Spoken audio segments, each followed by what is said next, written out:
Rough notes making. Notes making तो बहुत बार बताई है, आज मेरा मन किया कि रफ नोट्स मेकिंग बताऊं। रफ नोट्स का बड़ा महत्व है। रफ यानी बिल्कुल रफ, जिसको दोबारा पढ़ने की जरूरत भी ना हो।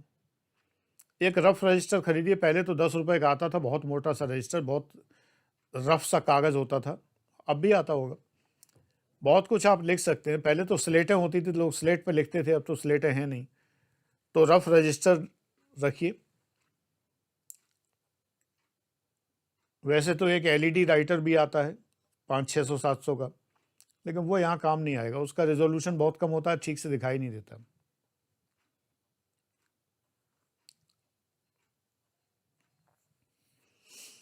रफ नोट्स किस चीज के बनाएं? जो करंट अफेयर्स आप पढ़ते हैं, क्रॉनिकल से, प्रतियोगिता दर्पण से, दैनिक समाचार पत्रों से, उनको रफ लिखते जाइए as a practice. Fact fact fact लिखते जाइए। रजिस्टर का नंबर डालिए ऊपर, नंबर 1 गोला घुमाया, नंबर 2 गोला घुमाया। भरिए पन्ने। जितना पन्ने भरेंगे, राइटिंग की चिंता मत करिए, लिखते, राइटिंग अपने आप सुधर जाएगा। लिखते रहिए, लिखते रहिए। हिंदी में लिखिए, अंग्रेजी में लिखिए, कुछ भी लिखिए, लिखिए लिखिए लिखिए ज्यादा से ज्यादा। सफलता का पहला सूत्र लिखना, लिखना और लिखना। Writing, writing and writing. Rough notes बनाते रहिए, लेकिन ये नहीं कि जो भी पढ़ रहे हैं सब लिखें। वो तो फोटोकॉपी मशीन हो गए। फिर आप फोटोकॉपी मशीन मत बनिए, लेकिन रफ नोट्स बनाते रहिए। निरंतर आपको बनाना है। आंकड़ों के रफ नोट्स बनाइए, ग्राफ बनाइए रफ नोट्स में, बैक ईयर पेपर सॉल्व करिए, काटिए पीटिए, ये शब्द काट के यहाँ से वहाँ हटाया, तीर लगाइए, क्रॉस करिए, वाइटनर फेरिए, जो कर्म करने उसके सब करिए। ये दोबारा देखे जाने वाला रजिस्टर नहीं है।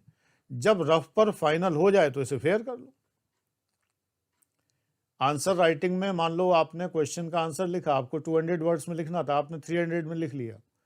अब 300 की काटपीट करिए रफ रजिस्टर में,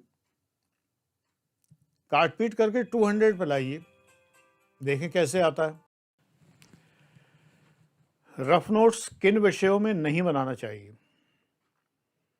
ऑप्शनल सब्जेक्ट में नहीं बनाएं। ऑप्शनल के क्लियर नोट्स बनाएं, टाइम बहुत वेस्ट होगा अगर रफ नोट्स बनाएंगे। रफ नोट्स इतिहास में ना बनाएं, भूगोल में ना बनाएं, इकोनॉमिक्स में बनाएं, आंकड़ों में बनाएं, ग्राफ चार्ट के रफ नोट्स बनाएं। करंट अफेयर्स के तो 100% बनाएं, फेयर नोट्स की जरूरत ही नहीं है। मैथमेटिकल कैलकुलेशंस की बनाएं। अगर आप रीजनिंग मैथ्स पढ़ते हैं तो रफ नोट्स ही करिए, फेयर नोट्स की जरूरत नहीं है। जीमेट वगैरह, जनरल मेंटल एबिलिटी टेस्ट वगैरह रफ नोट्स में। इंटरव्यू के प्रश्नों के फेयर नोट्स बनाएं। इंटरव्यू के प्रश्न यूट्यूब से आपको नहीं मिलेंगे। जितने यूट्यूब पर प्रश्न पड़े हैं सब फर्जी हैं। दृष्टि आईएएस वगैरह जो भी ये जो इंटरव्यू के मॉक इंटरव्यू डालते हैं सब फर्जी हैं। जो व्यक्ति सेलेक्ट हो चुका उसका मॉक इंटरव्यू क्या मॉक इंटरव्यू होता है? बहुत फर्जिफिकेशन है। आपको इंटरव्यू के प्रश्न मिलेंगे ही नहीं, सिर्फ मेरे इंटरव्यू बैच में मिलेंगे, यानी पर्सनैलिटी डेवलपमेंट बैच में। मेरे पास डेटाबेस है हजारों क्वेश्चन का। मेरे छात्र इंटरव्यू दे के आते हैं, सफल हो या असफल हो, सबसे पहले वो अपना क्वेश्चन लिख के देते हैं। फिर जो सफल होते हैं वो बाकायदा वीडियो बनता है उनका, वो बताते हैं कि कौन कौन से प्रश्न आए थे। पर्सनैलिटी डेवलपमेंट बैच में बहुत सारे ऐसे प्रश्न बताए जाते हैं। इवन फाउंडेशन बैच के जो लास्ट की 11 वीडियो हैं उनके अंदर सैकड़ों क्वेश्चन प्रीमेंस इंटरव्यू के हैं और रियल है ये सब। यहाँ पर कोई फर्जी काम नहीं होता है किसी भी प्रकार से। याद रखिए, आप प्री की तैयारी अपने आप कर सकते हैं, मेंस की भी कर सकते हैं, लेकिन इंटरव्यू की तैयारी अपने आप नहीं कर सकते। और जितने मॉक इंटरव्यू हैं दिल्ली के सब फर्जी हैं, टोटल बिल्कुल भी फर्जी हैं। चाहे वो दृष्टि के हों, चाहे वो जितने, मैं तो कोचिंगों के ढंग से नाम भी नहीं जानता, जितनों के ये नाम फेमस हैं, ये सब फर्जी हैं। क्योंकि इंटरव्यू लेने वाले वही लोग बैठे हैं जो कभी पास नहीं हुए। इसलिए मॉक इंटरव्यू आप अटेंड करते हैं तो बर्बाद हो जाते हैं और फेल हो जाते हैं। आपके हित में है कि आप जो एक बहुत छोटा-सा बैच है 11,000 का, जो कि कभी-कभी बीच में बहुत सस्ती फ़ीस पे अवेलेबल होता है, बहुत भारी डिस्काउंट के साथ अवेलेबल होता है, जैसे कि ₹5500 का अवेलेबल हुआ, ये बैच आपको लेना चाहिए। इतना बड़ा करियर आपने लिया है और छोटे-छोटे इन्वेस्टमेंट के लिए आप घबराते हैं। मैं ऑडियो, वीडियो, रिटन असाइनमेंट देता हूँ, आपसे बुलवाता हूँ, आपसे चलवा के देखता हूँ, आपके पर्सनैलिटी को जज करता हूँ, बोलने के तौर तरीके को जज करता हूँ। अब एक लड़का बोल रहा क्या करिएगा,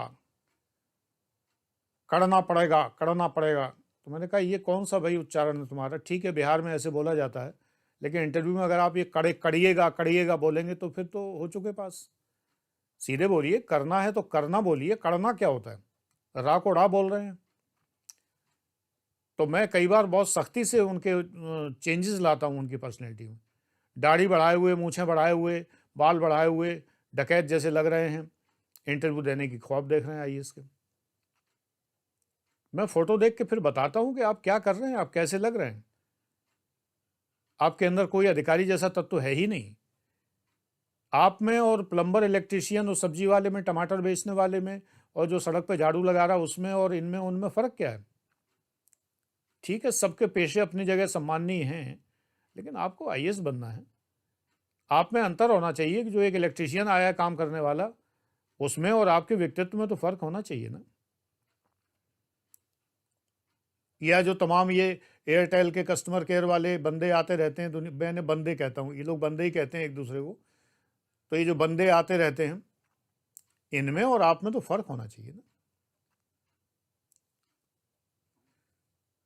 तो रफ नोट्स होते हैं, फेयर नोट्स होते हैं। ऐसे ही रफ पर्सनैलिटी होती है, फेयर पर्सनैलिटी। रफ भी बहुत काम की चीज़ होती है, ऐसे ही रफ नोट्स भी बहुत काम की चीज़ होते हैं। हम तमाम सारे कामगारों के बिना, कर्मचारियों के बिना नहीं गुज़ारा कर सकते, लेकिन हम अपनी पर्सनैलिटी उन जैसी थोड़ी डेवलप करेंगे। ऐसे ही रफ नोट्स के बिना हमारी तैयारी नहीं होती है, लेकिन हम एग्ज़ाम में रफ नोट्स की तरह थोड़े लिखेंगे। समझ में आ गई होगी बात ना? रफ नोट्स बनाने का भी एक तरीका है। रफ नोट्स को आप रद्दी से रद्दी हैंडराइटिंग में लिखते रहिए, कोई फ़र्क नहीं है। लेकिन कुछ ऐसे पॉइंट जो फेयर में आपको उतारने हैं, उनको ज़रा अच्छी हैंडराइटिंग में लिखिए, अंडरलाइन करिए, जिससे कि जब रफ नोट्स पलटें, तो उन्हें उतारने में आपको आसानी रहे, या नहीं उतार पाएँ तो पढ़ने में आसानी रहे। मैंने रफ का प्रयोग बड़े ही साइंटिफिक वे में किया है और रफ नोट्स को बहुत अच्छे से अपनी लाइफ में इस्तेमाल किया। मैंने रफ नोट्स में भी कभी रद्दी रजिस्टर नहीं खरीदे, वही महंगे वाले रजिस्टर खरीदे सदैव, उन पर रफ काम किया है। मैं लिख ही नहीं सकता रद्दी किस्म के कागज़ पर, ये तो सरस्वती है। इसके लिए छोटा सा इन्वेस्टमेंट मेरे लिए मतलब ये नहीं है कि मैं रजिस्टर पे पैसे खर्च करने में कोताही करूं। प्लेन रजिस्टरों पर नोट्स बनाना सीखिए। रफ नोट्स मेरे ख्याल से जो बाजार में मिलते हैं प्लेन रजिस्टर के नहीं होते हैं, कोई दिक्कत नहीं है, वो लाइन वाले बने रहें, लेकिन फाइनल नोट्स की जब आप प्रैक्टिस करें तो वो सदैव जो है बिना लाइन के रजिस्टर, प्लेन रजिस्टर होना चाहिए। एग्जाम में आपको बिना लाइन के लिखना पड़ेगा।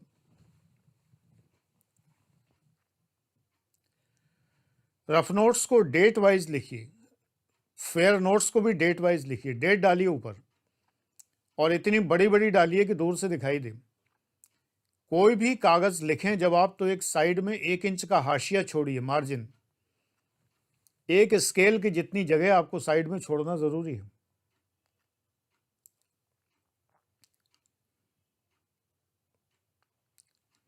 क्योंकि आगे चल के ये बहुत काम आता है। आपको कुछ ऐड करना है तो वहां लिख सकते हैं। आपको कोई रेफरेंस देना है कि यही मैटर रजिस्टर नंबर 6 में पेज नंबर फलाने पे। दूसरी बात, पेज नंबर ज़रूर डालिए। मैं तो 1 3 5 7 करके डालता था। पेज नंबर 1 डाल दिया, 2 नहीं डाला, फिर पलट के पन्ना 3 डाल दिया, अब 4 नहीं डाला। आधा काम हो जाता है। मैं कैलकुलेटिव बहुत हूँ, आधा काम हो गया। 1 3 5 7 करके डाल दिया, या 2 6 2 4 6 8 करके डाल दिया। नंबर ज़रूर रहते हैं।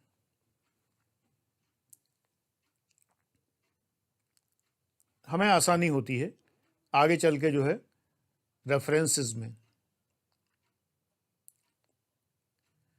रफ नोट्स के विषय जो होते हैं उनको एक विषय सूची बना के लिखिए। पहले पन्ने पर ये लिखिए कि इस रजिस्टर मतलब ऊपर ये लिखिए कि ये टॉपिक इसमें डिस्कस किए गए हैं। मान लो एक रफ नोट्स आपने बनाए हैं और सपोज करिए इकोनॉमिक्स में आपने आंकड़े लिए हैं, डेटा हैं, कुछ ग्राफ चार्ट हैं, कुछ सेंसस के डेटा हैं, तो ऊपर लिख दीजिए कि जनगणना है, ग्राफ चार्ट हैं, कुछ और आंकड़े हैं वगैरह वगैरह। करंट अफेयर्स हैं तो लिख दीजिए कि ये जनवरी फरवरी मार्च के करंट अफेयर इस रजिस्टर में हैं, अप्रैल मई जून के इसमें हैं, या 2 महीने के आ रहे हैं तो 2 महीने के एक रजिस्टर में। इससे आपका टाइम बचेगा, नहीं आप ढूंढते फिरेंगे और परेशान हो जाएंगे।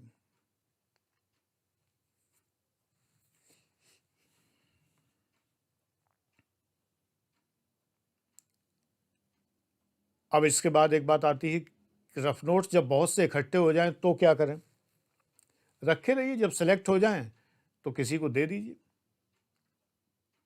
डिस्पोज ऑफ कर दीजिए। रद्दी वाले तो वैसे ही रिसाइकिल कर देते हैं। बहुत ज़्यादा क्वांटिटी हो जाए तो डिस्पोज ऑफ कर दीजिए, सेलेक्ट हो जाए तब। या अगर रफ नोट्स ऐसे हैं जिनको दोबारा आपको देखना ही नहीं, मैं नहीं देखता दोबारा, मैं दोबारा नहीं देखता। एक बार बना दिए छुट्टी, उसके बाद फेयर अलग है, बस फेयर को ही देखता हूँ। वो तो प्रैक्टिस है एक्चुअली, वो तो स्लेट पे लिखना है, जैसे स्लेट पे लिख रहे हैं उसी तरह से। तो इस तरह से आप बनाइए।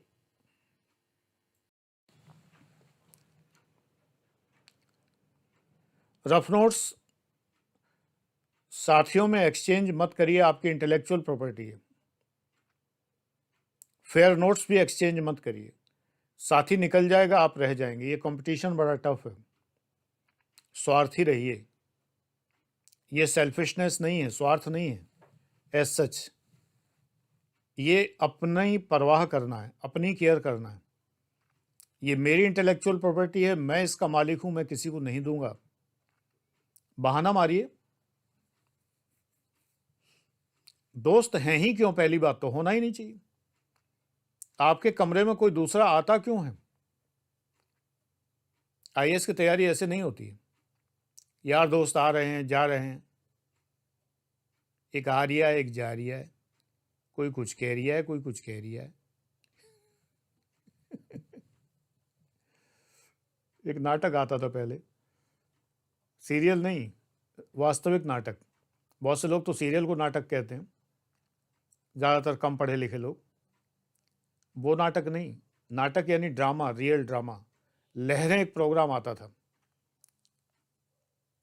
ये मैं बात कर रहा हूँ रेडियो के ज़माने की। तो उसमें होते थे, एक मुंशी जी होते थे और एक और मुझे कैरेक्टर याद नहीं है इस समय, तो वो ऐसे ही बोलते थे। भटियारे लोग थे वो, भटियारे लोग, भट्टी झोंकने वाले। उनकी एक टिपिकल बोली होती थी, के रिया है, क्या कर रिया है। तो वही हाल है कि आ रिया है जा रिया है, पढ़ाई नहीं कर रिया है।